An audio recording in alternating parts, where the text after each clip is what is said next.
Alright guys, so I'm gonna pick up from where he left off. He went inside because his wife and kid. So I'm gonna go ahead and tighten up all these bolts, and I might go ahead and put that top end on real quick. Just to get them speed up a little bit. So okay, so apparently I wasn't recording, but I got the top end on.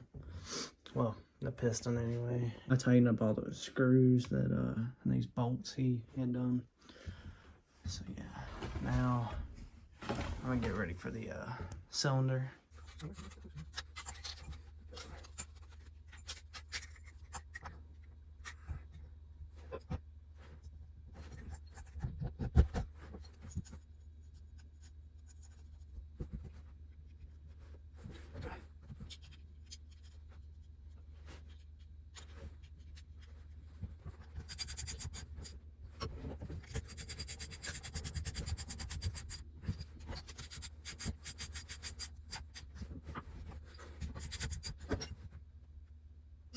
Alright guys, so as you can tell, I got the cylinder on. I'm not going to tighten these until I get them on the motor, so that way we can you know, actually tighten it. It's kind of hard to do when it's not.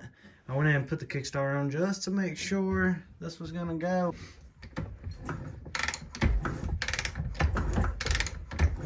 So I'm going to make sure that's a good spot for my footage, and I'm going to go ahead and put the cap on.